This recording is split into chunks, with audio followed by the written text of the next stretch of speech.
Oh, another question I have. Oh, it's quite cute. No, these glasses are not mine either. People leave all sorts of stuff in. I can live without a mic myself, but what about you? I've got one. Oh, you've got one? Yeah. How did that work? Just haven't turned it on yet. How did you do it? Did you just... Flip that onto yourself. Flip onto the towel and you tie.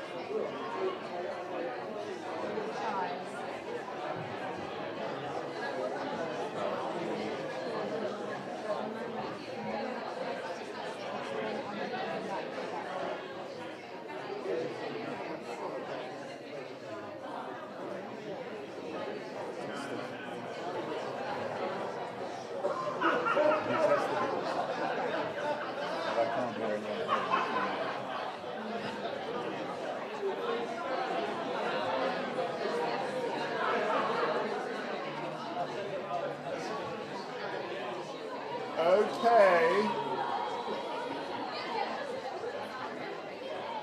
Hello, everybody. Can I just ask, is this microphone working? Some people are saying yes. Is my voice all right? I'm going to speak at this volume. Good evening, everybody. My name is Martin Holbra, and I'm a professor at the Department of Anthropology here at UCL.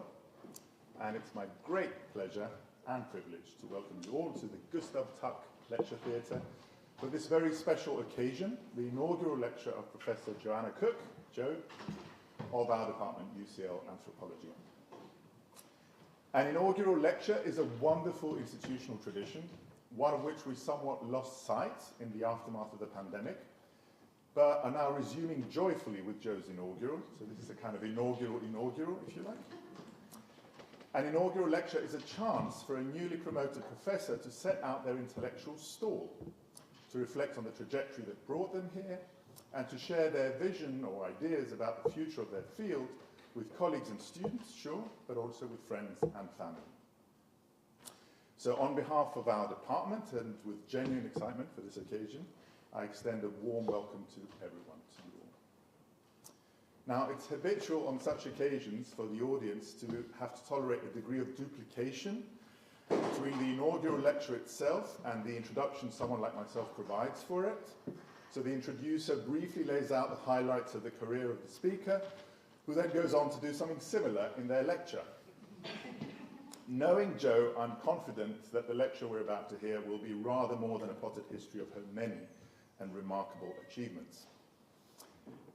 I suspect we're in for a feast of new and exciting ideas, because that's just Jo's hallmark.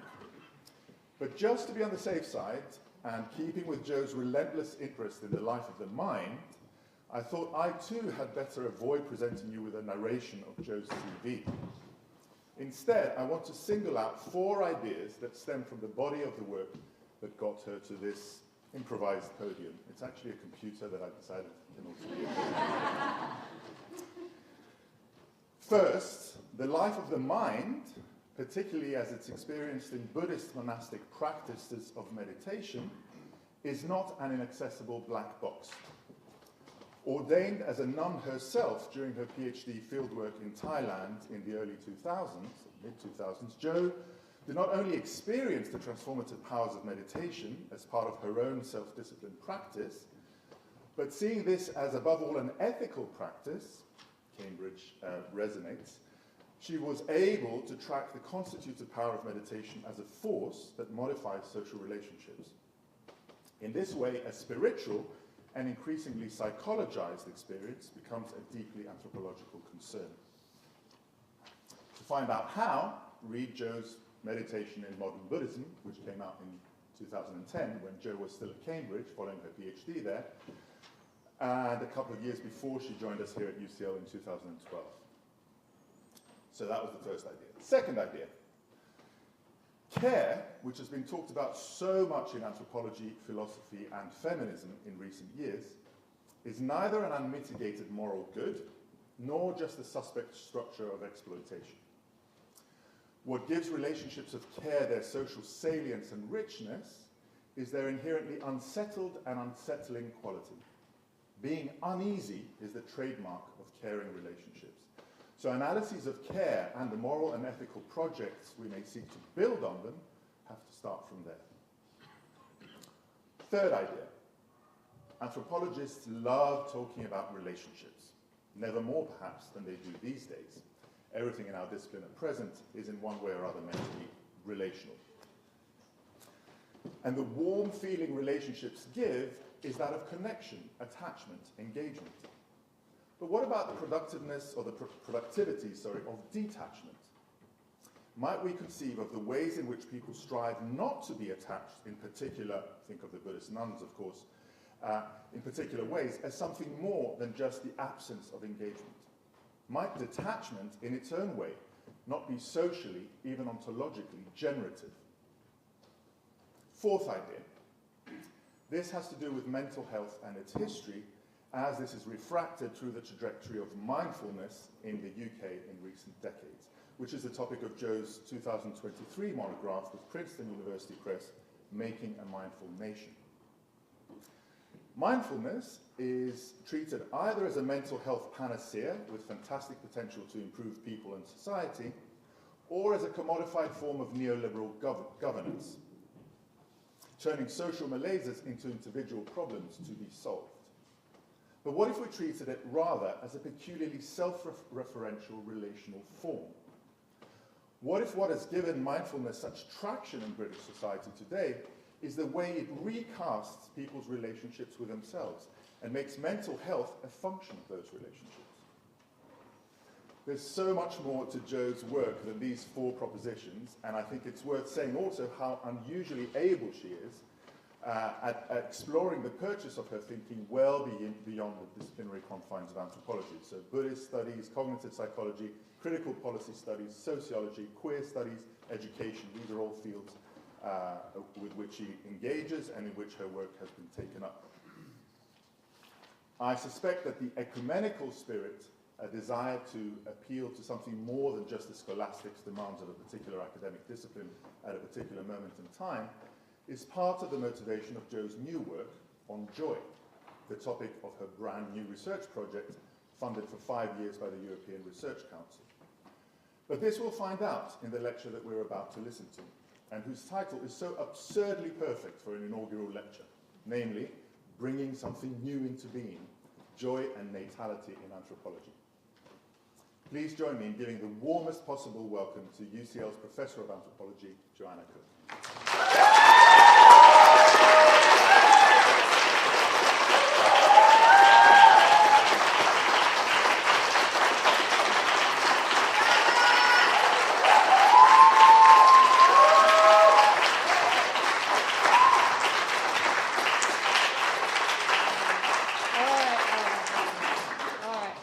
Said anything yet. So first, thank you so much for coming. I was honestly expecting a couple of my mates to show up for the free wine, and I'm really grateful that you've chosen to spend your evening with me. It's also such an honour to be here in the Gustav Tuck Lecture Theatre. The setting, of course, for Ron Howard's A Beautiful Mind, in which an academic sanity unravels over the course of about an hour. So make of that what you will. Nonetheless, it feels pretty joyous to be in the room together. So thank you. Today, I'm going to talk to you about joy and why it matters. But first, let me tell you a bit about myself, hopefully without repeating too much, and I'm very grateful to Martin for such a generous introduction. Now, while joy has always been very important to me, both personally, and it was also part of the social worlds that I explored professionally, it was never an explicit focus of my research. My doctoral research, as you've heard, focused on Buddhist monks and nuns in a monastery in northern Thailand. This community of monastics are committed to practicing and teaching a really intensive form of meditation called Burmese Vipassana. And I sought to understand the lives of monastics from the inside, accounting for their everyday aspirations, challenges and values, and the changing status of Thai Buddhist nuns. as well as the ascetic practices by which they seek to cultivate insight into Buddhist truths. I then went on to explore mindfulness and mental health in the UK, and I asked, if mindfulness is the answer, what is the question? That is, how have British people come to think of cultivating a kindly relationship with their own minds as a constituent aspect of the good life? And how has an increasing emphasis on preventative mental health care transformed the meaning of mental health itself? I argued that mental health has become a transversal issue. We now routinely think of ourselves as having mental health, and the shift from the prevention of ill health to a positive framing of health, we also see a shift from struggling to flourishing. Now, along the way, I also developed interest in the relationship between self-cultivation and models of health and living well, and the relationship between political practice and individual and collective subjectivity. And I made interventions into debates about care, attention, detachment, and democracy. Now, I think what really draws my work together across these fields is a focus on the ways in which subjectivity, self-cultivation, and ethical values inform changing understandings of health, well-being, political process, and community organisation. And then the pandemic hit, and it changed everything.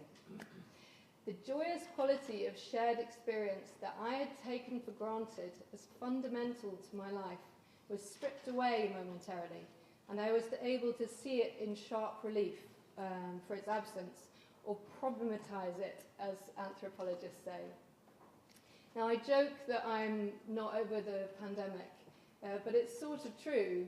I'm delighted to leave my house. I love talking to people, and I am absolutely thrilled that we are not doing this online. The pandemic was different for everybody, but one thing we all shared was a significant limitation on our opportunities for collective coming together. And in my pandemic, I was really struck by the absence of joy. If the pandemic taught us anything, it's that you can't have a dance party online.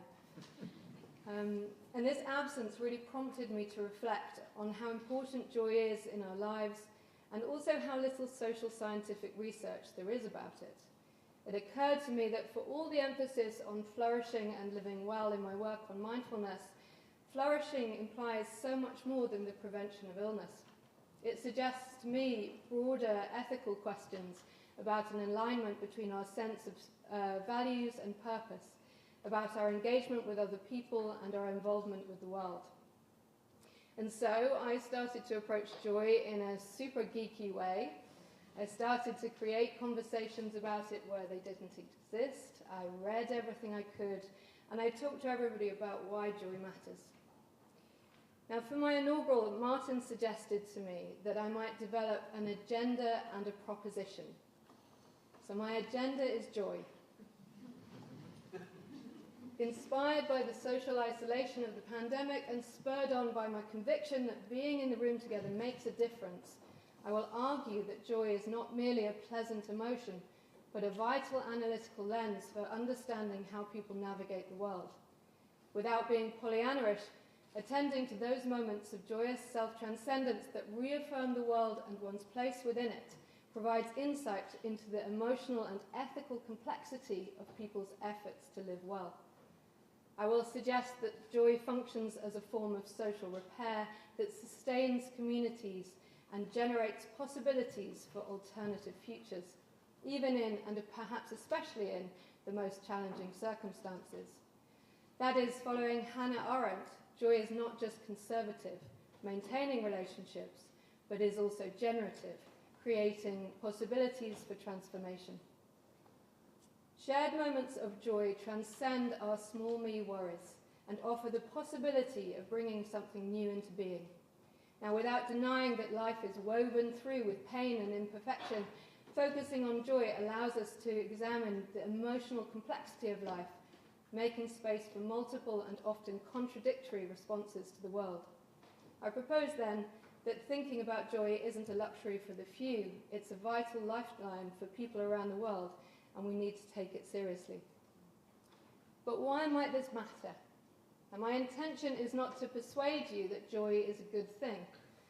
I imagine that, like me, you already think that joy is good and more would be better.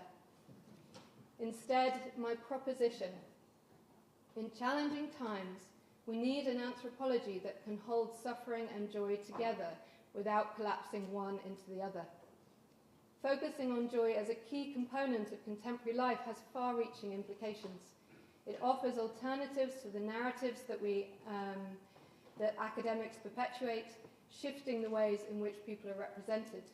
It highlights that academics are implicated in the worlds in which they work, and it committedly emphasizes the possibility of change, holding open the possibility of hope in relation to wider social, environmental, and structural forces. Writing in the aftermath of totalitarianism, Hannah Arendt argues that, and I quote, "Men, though they must die, are not born in order to die, but in order to begin." The miracle that saves the world, in Arendt's words, is the fact of natality. She says, the birth of new men and new beginning, the action they are capable of by virtue of being born. She writes, only the full experience of this capacity can bestow upon human affairs faith and hope.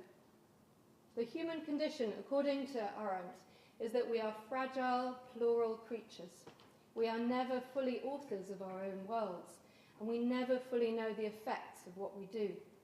For Arendt, the inherent boundlessness and unpredictability of action is deeply hopeful. In our interactions with each other, our action, we carry the potential of bringing something genuinely new into the world.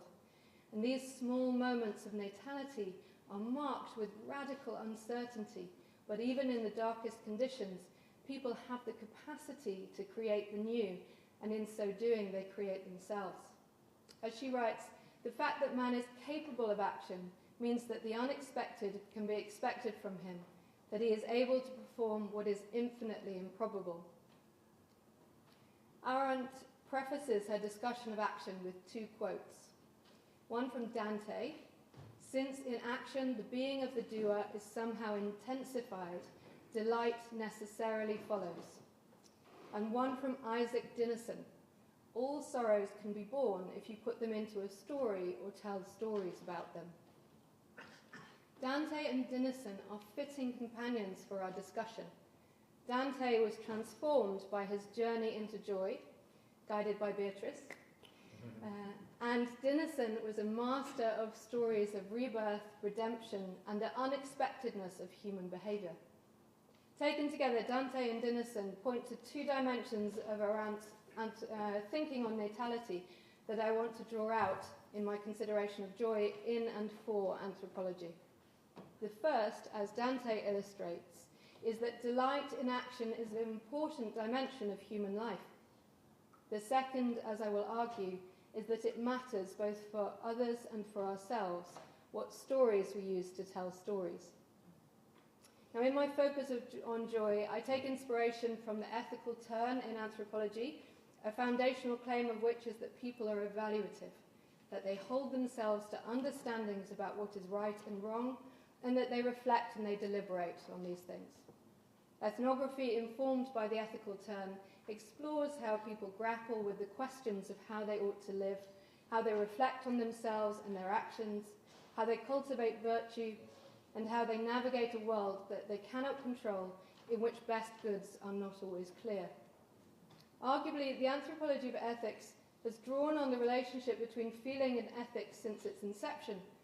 A strong emphasis on reflection and self-cultivation has developed in dialogue with questions of relatedness and embodiment, highlighting that embodied and affective sensibilities are an important part of ethical life.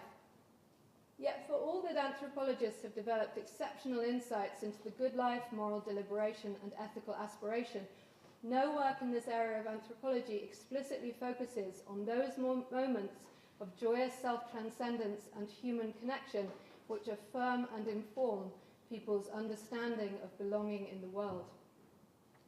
By analytically embracing joy in social life, we might learn something significant about people's ethical striving and what the good life feels like. Joy presents us, I think, with an ethnographic puzzle. Joy is frequently intersubjective. It is at once personal and socially structured, intimate and external, or extimate in William Mazzarella's terms. It is a high-intensity affective state that is often generated between people. At the same time, joy is strongly associated with self-affirmation and necessitates some degree of appraisal, that is, some assessment of a right relationship between oneself and the world. Joy, then, is gorgeously complex. It arises when there is alignment between the world and oneself, however that might be understood, and yet it is often other-oriented. It is associated with individual purpose and is a gift from elsewhere. It involves affective arousal and cognitive appraisal. It is both an experience of one's true self and a transcendence of the self. At the same time, joy is disarmingly simple. Joy feels good, and we feel joyous about things we deem to be good. The intimate, intersubjective, and transcendent character of joy reflects our aunt's insistence that moments of natality are always in medias res. We are always in the middle of things. We can never fully be the authors of our own actions, and we can never completely foresee their consequences. Our aunt describes this as the fragility of our plurality. We are implicated in each other by virtue of our capacity for action, and it is that capacity that enables us to live, to create the new in each moment, though not as a sovereign act. As she writes, the impossibility of remaining unique masters of what they do is the price men pay for plurality and reality, for the joy of inhabiting together with others a world whose reality is guaranteed for each by the presence of all. This is echoed in Theresa Kwan's analysis of the relationship between emotion and ethics. For Kwan, emotion is a relation in which something is at stake in a first-person way. And it's this at-stakeness that we see moral experience. Emotion and affect reveal how things matter to people. And Kwan continues, it is in this mattering that we discover a moral agent who is responsive and vulnerable, trying to act well in a bewilderingly complex world. Kwan argues that moral significance is not only found in the intense emotional experiences of tragedy and suffering, but also in the mundane details of everyday life, to which I would add that joy, as an intense emotional experience and an everyday occurrence of a different valence, might also be a contender for moral importance. Cheryl Mattingly has drawn on Arendt in her deeply moving work on African American families raising children with significant illnesses and disabilities in LA. Mattingly's powerful work insists that we might analyze social life from the perspective of its potentialities as well as its repressive normativities. In a recent paper, Mattingly describes two parents, Tanya and Frank, taking their paraplegic, non-verbal and cortically blind son, Andy, on a skiing trip for the first time. Tanya and Frank describe the shock of hearing Andy's first truly joyful laugh as he flew down the mountain in an adaptive chair. Frank marveled. It was a first. I never heard him laugh like that before, and he was happy. Frank emphasizes the word happy. Mattingly asks, what might happen if we analytically dwell on the surprise of this moment? Now, her account might have foregrounded the social conditions that made the event possible, the ski camp for children who are physically disabled, the history of disability activism in the United States, the decades of demands for increased inclusion in social spaces.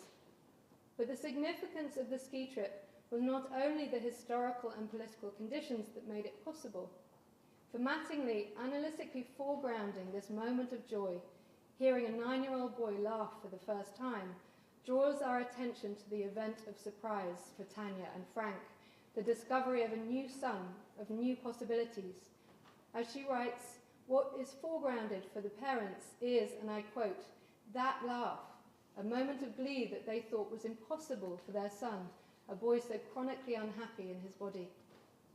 Mattingly challenges portrayals of social life that reduce it to either a reproduction of cultural forms or the overdetermined effects of structural power and violence, while not dismissing either.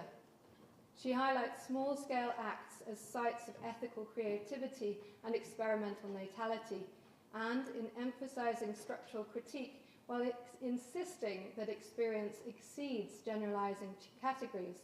She asks, can natality, as interruption, as disruption, be a form of critique in action? Similarly, in her ethnography of animal-assisted therapy in Scotland, Christina Douglas proposes that dogs open up worlds of care between their handlers and people living with dementia. Bonnie, a therapy dog, nuzzles the chest of Jean, a dementia patient who is no longer able to speak words. And as she does so, Jean bursts into laughter, her always open mouth suddenly expressing surprise and delight. Bonnie meets Jean's stiff fingers, making herself available to be stroked. Douglas argues that actions and reactions like these create new possibilities for care home residents, dogs and their handlers. Bonnie's nuzzles and Jean's delight are generative actions. Moira, another resident of the care home sitting nearby, asks rhetorically, "You like dogs, don't you?" as if Jean's delight has made her newly visible to Moira.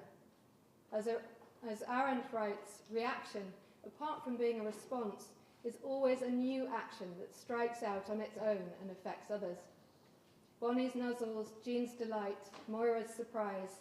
Action here creates a small and important miracle, a new way of connecting to others. Through her focus on embodied empathy, Douglas highlights the ways in which these interactions create new possibilities for connection and kinship. As Bonnie pushes her head through the tight space of a Zimmer frame belonging to another resident, Daisy, Daisy reaches out to her. "This makes all the difference," she says. Despite current suffering and the prospect of future decline, Daisy becomes visible. Now, these ethnographies are marked by a sense of interconnection, of being in the room together. They reflect Arendt's emphasis on the hopefulness of fragility and plurality as ways of theorizing the self and society, in which we are precarious, relational, unfinished, and joyful. In different ways for Douglas and Mattingly, joy sustains people in care practices, and it creates the possibility of bringing something new into being. In both cases, we see the temporal immediacy of care, reflecting what Stephen Jackson describes as a deep wonder and appreciation for the ongoing activities by which lives are sustained against the weight of centrifugal odds. But beyond affirming moral relationships with others, they also emphasize creativity. Here, joy insists on particularity. It is generated in specific relationships between specific beings, and it reaffirms the world and one's place within it, but it also contains potentiality, a subjunctive inauguration of what could be, of what might emerge. Andy's laugh opens up a world of possibility his parents had not previously imagined. Jean's delight makes her personhood visible to Moira as if for the first time. Joy here encompasses both responsiveness to actuality, what is happening now, and an openness to possibility, what might emerge, what could be generated, what worlds we might create together. In this sense, joy operates as a subjunctive modality, capturing both what is, the affirmation of the self and the world, and also a tentative gesturing towards what might yet be. So what would anthropological critique look like if our attention focused on the positive affective dimensions of people's efforts to live well? While scholars have done important work in drawing attention to the affective qualities of political and economic life, their conclusions have frequently articulated what Carla Freeman describes as a dark underbelly that forecloses any other transformative outcomes. Affect theorists have charted the rise of an affective cultural economy as a key signature of contemporary neoliberalism, demonstrating that feelings have become an integral part of capitalism and politics. Scholarship has highlighted the extractive quality of contemporary affective life, identifying the affective qualities of despair and ennui in a range of different contexts, and theorizing the colonization of positive emotional experience as an insidious trick of late modern society. For Lauren Ballant, for example, optimism is famously illusory. Ballant provides a powerful meditation on our attachment to dreams that we know are destined to be dashed. In their reading, our Sisyphean pursuit of the good life is an amalgam of fantasy and futility, processed as experience before we rationalize it in thought. These feelings, Berlant says, are the body's response to the world, something you're always catching up to. We dream of swimming towards a beautiful horizon, but in truth, Berlant evocatively observes, we are constantly doggy paddling around a space whose contours remain obscure.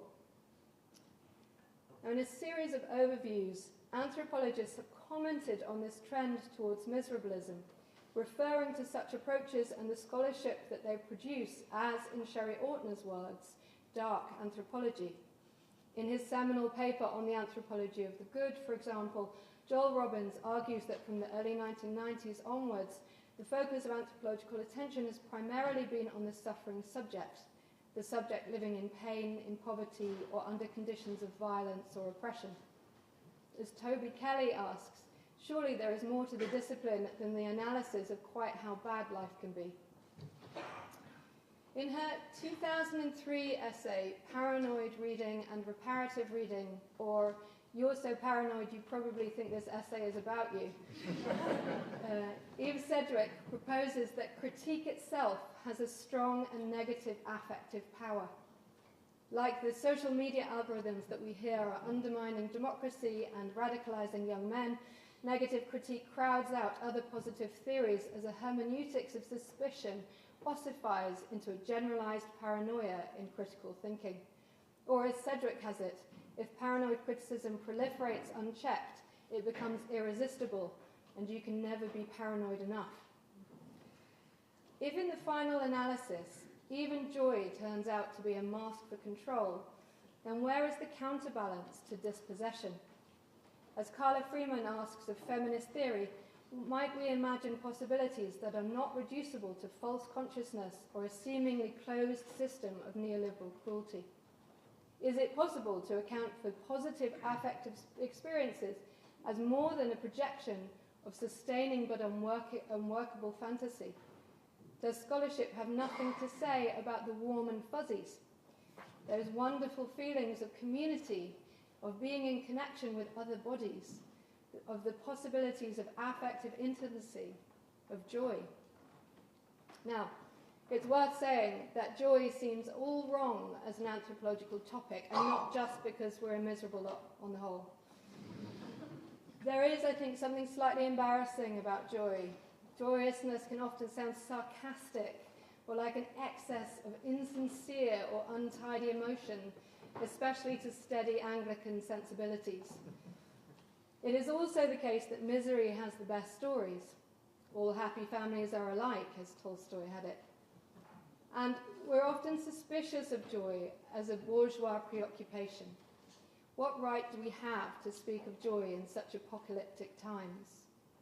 While crisis might be a structural signature of modernity, the experience of crisis today is characterized by complex systems, themselves in crisis, interacting with each other in unpredictable ways. We live in turbulent times, and joy seems inappropriate, a bypass or belittlement of the critical and complex challenges that people face. Yet, for people around the world, living in and through crisis frequently requires joy, experiences of joyous self-transcendence that support political resistance, psychological resilience, and social repair. As climate activist Rachel Barker says, joy is part of our survival kit. It's how we combat despair. Frequently, when I tell people that I'm researching joy, their faces light up and they say something to the effect of, God knows we need it. Now, an anthropology of joy need not deny that pain and difficulty are threaded through human experience, but focusing on joy enables us to examine emotional responses to life without reducing them to only suffering. And it enables us to see how people around the world navigate crises and how they move from despair to hope. So what might an other than paranoid anthropology look like? Sedgwick calls on us to support a richer ecology of knowing in her case for reparative reading by introducing as a counterbalance to the affective power of negative critique, positive theories that have a weaker affective force themselves, but that work to undermine the epistemology of enmity. As she writes, it's not even necessarily true that the two make different judgments of reality. It isn't that one is pessimistic and sees the glass as half empty, while the other is optimistic and sees it as half full.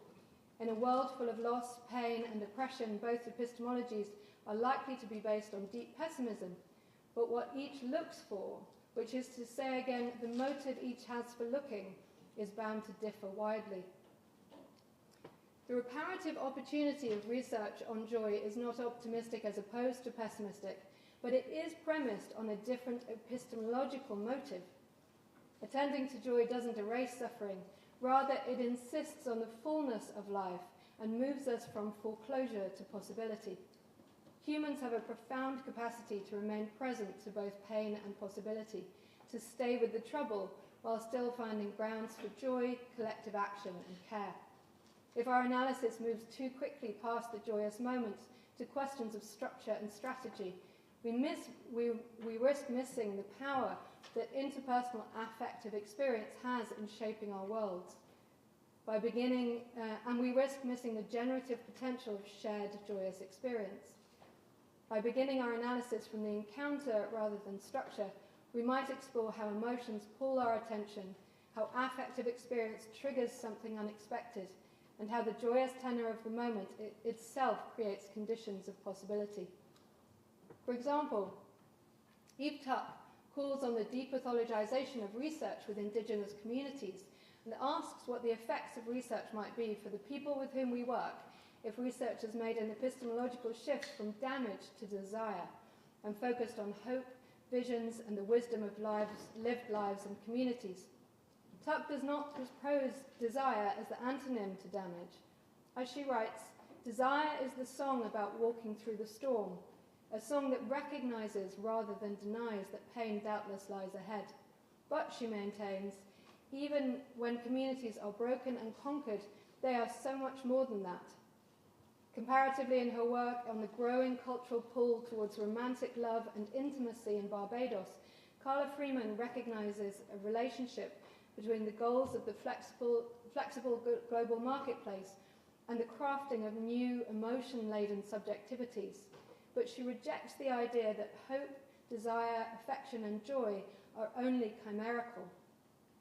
Freeman identifies with these Barbadian desires, and even with their disappointments, a profound optimism, pleasure, and bold self-discovery that does not only or always succumb to despair. And in her beautiful ethnography of Latinx female and queer artists and entrepreneurs in East Los Angeles, Joanna argues that it is through joy that people push back against mainstream representations of their communities as exclusively defined by suffering. For Stainova, joy in community is a way for Latinx women, queer and trans people who experience oppression and dispossession to claim space, take up space, and affirm a right to a future. Here then, joy follows the tradition of persistence despite the forces of oppression, the refusal to be reduced to one's suffering. As Zakiel Peck, founder of the Kumbayatan Collective, tells Stainova, of course we are beautiful, worthy, of course we deserve all of the good things, all of this joy. We are worthy of this joy. Joy here is disruptive because it is predicated on suffering, simultaneously positioned within the embodied present and a desired future, carrying aspirational and transformative potential. Stainova's ethnography reminds us that for those who find themselves at the intersection of multiple forms of injury and oppression, joy proposes and enacts the possibility of new kinds of community, both challenging discrimination and highlighting what propels people forward and sustains hope. A related argument appears in the work of black feminist scholars such as Tanisha Spratt, Christina Sharp, and Saidiya Hartman, who emphasize black joy and beauty as method in anti-black contexts. As sociologist Tanisha Spratt writes, by promoting creativity, joy, and cultural affirmation, beauty can empower marginalized communities to resist oppressive structures through self-actualization. In so doing, Spratt argues, vulnerability is transformed into a site of generative potential. Now, so far, I've been arguing that joy is generated between the self and the world, in ways that go far beyond the cognitive and the symbolic. There is something powerfully somatic and affective about the experience of joy. But there's also something importantly ethical about it. Joy requires an alignment between values and experience. Focusing on joy might tell us something important about how people orient themselves amid complexity, what they value and how they relate to others. And it might offer us insight into moments and practices of connection and conviviality that are significant for people's experience of the world and each other. Following Arendt, in emphasizing relational and incomplete dimensions of social life, I suggest that joy is simultaneously sustaining and deeply generative. Now, this has implications, I think, for the impact that research has on the lives of the people with whom we work and how we engage with anthropology. In pointing towards alternative anthropological narratives that encompass people's experiences of joy, even in circumstances that are stacked against them, I'm not primarily making the argument that we need a new story. That claim is implied, but is in and of itself a little lazy. If we take seriously Arendt's theory of natality, it follows that we are not outside the worlds that we represent, and that the narratives through which we frame experience matter, both for ourselves and others. Arendt holds that we are never more than the co-authors of our own narratives, and while the present is informed by some sense of shared futures, we can never quite know what will happen next. She says, nobody is the author or producer of his own story. We are all co-authors of unfinished stories, always acting in medias res. And here is my proposition. If, following Arendt, we are always co-authors of unfinished stories with uncertain outcomes, then choosing to attend to joy is itself an act of natality, an act of bringing something new into being. And in attending to joy in complex worlds, anthropologists might become oriented towards moral possibility rather than moral doom. 30 years ago, Marilyn Strathern insisted that it matters what ideas one uses to think other ideas with. Writing at a time when new reproductive technologies were shaking up taken-for-granted assumptions about the foundations of kinship, Strathern highlighted the futuristic fantasies and doom-laden scenarios that such technological and kinship transformations generated. For the intervention is also into ideas, she writes, including ideas about the future itself, what it is that we are laying or seeding for generations to come. Narratives themselves may be understood as technologies of the imagination, as Laura Baer had put it. The meta-narratives of modernity are themselves powerful structuring forces that shape our reality. Discourses of the end times are routinely bandied around these days, and with their prevalence, every news story about political idiocy or environmental destruction provides confirmation of a truth that we already know. This kind of game-over attitude in political and environmental commentary has a powerful impact on how we experience the world. As Strathern put it, such futures necessarily belong to the present. They are what we imagine for ourselves now. I propose that we too are implicated in the crises of our times and that we can learn from and with the people with whom we work. Reflecting on her research on climate change, Hannah Knox writes that we too find ourselves coming to terms with what it means to live in a climate-changing world. For Knox, this inclusivity calls on anthropologists to develop new forms of reflexivity and responsiveness. Similarly, Donna Haraway asks, how can we think in times of urgency without the self-indulgent and self-fulfilling myths of apocalypse, when every fibre of our being is interlaced, even complicit, in the webs of processes that must somehow be engaged and repatterned? As philosopher Jonathan Rosen writes, there is a dynamic and reflexive relationship with any crisis that is potentially alive in all of us. And Chika Watanabe grounds her ethnography of disaster preparedness in the existential fact of our shared vulnerability. She writes, once we experience a devastating disaster, we cannot but see the brittleness of life on the world's surface, and yet we keep on living, but perhaps this time with slightly more readiness, not by retreating into a fortress to avoid potential pain, but by nurturing relationships. James Laidlaw ends his masterful book, the subject of virtue with a reflection on how anthropology might constitute itself as a practice of ethical self-fashioning. The subject of virtue holds the dual promise of both respecting our subject matter and recognizing ourselves as subjects of pedagogy and transformation.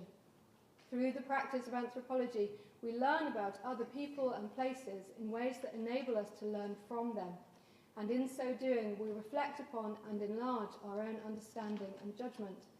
As Laidlaw says, the culturally and historically different becomes the starting point of a process of understanding rather than its sterile foregone conclusion. This analysis of the ethnographic imagination as a form of spiritual exercise draws us into moral, emotional, and social worlds, the complex values that inform them, and the work that people do to navigate them. We too are co-authors in Arendt's human condition, unfinished, hopeful, and generative creatures, or at least I am. Attending ethnographically to joyful experience is itself an act of natality. If we follow Arendt, our stories are co-authored and subjunctive all the way down. But given that this is a co-constitutive process, and that we never know what the outcomes of our actions will be, this is not just about learning. It is following Arendt's unfinished action in a story that is not exclusively of our own making towards a future that remains uncertain. Ethnographic attention to joy as an immediate, affective intensity, frequently characterized by self-transcendence and social connection, points to neither salvation nor despair. Instead, it points to the ways in which we might co-create the caring worlds we need, fragile, particular, embodied, and together.